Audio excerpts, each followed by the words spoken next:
नमस्कार, आप देख रहे हैं BS24 न्यूज। मैं हूं आपके साथ विनोद कुमार। दिल्ली के ओल्ड राजेंद्र नगर में स्थित एक कोचिंग सेंटर के बेसमेंट में पानी भर जाने से 3 मौत होने की घटना के बाद दिल्ली नगर निगम एक्शन मोड में आ गया है।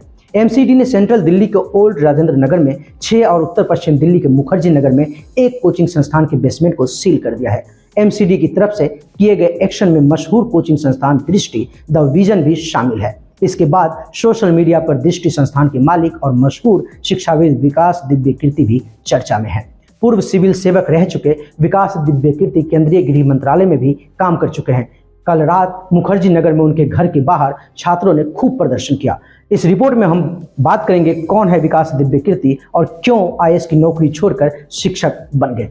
डॉक्टर विकास दिव्यकीर्ति एक प्रतिष्ठित प्रोफेसर और लेखक है जो देश के सबसे सम्मानित शिक्षकों में से एक है। 26 दिसंबर 1973 को हरियाणा में एक मध्यवर्गीय परिवार में जन्मे डॉक्टर विकास दिव्यकीर्ति के पिता महर्षि दयानंद विश्वविद्यालय में एक प्रसिद्ध हिंदी साहित्य प्रोफेसर थे, जबकि उनकी मां भिवानी में एक PTG शिक्षक थी। विकास दिव्यकीर्ति के 2 बड़े भाई हैं, एक अमेरिका में सॉफ्टवेयर इंजीनियर और दूसरा CBI में DIG है। 1995 में दिल्ली से हिंदी साहित्य में मास्टर्स करने के बाद सिविल सेवा की परीक्षा दी थी। अपने पहले ही प्रयास में विकास दिव्यकीर्ति ने 384 रैंक में हासिल की। उस समय CISF में कमांडेंट का पद ऑफर हुआ था। उनमें मेडिकल के क्राइटेरिया को विकास दिव्यकीर्ति पूरा नहीं कर पा रहे थे। इसके साथ ही CISF में उनकी रुचि भी नहीं थी।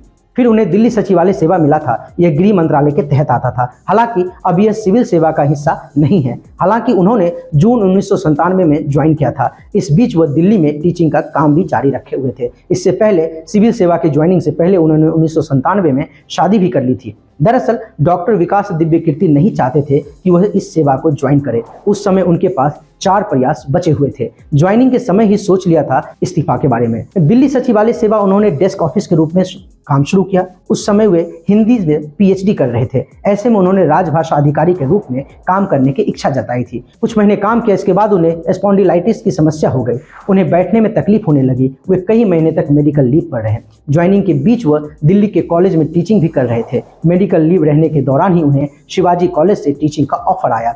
ऐसे में आखिरकार उन्होंने नौकरी से इस्तीफा दे दिया और शिक्षण के अपने जुनून का पालन करने का फैसला करते हुए 1999 में दिल्ली के मुखर्जी नगर में दृष्टि IAS कोचिंग सेंटर की स्थापना की। फिलहाल अब तक के लिए इतना ही। तमाम तरह की खबरों के लिए बने रहें BS24 न्यूज के साथ। धन्यवाद।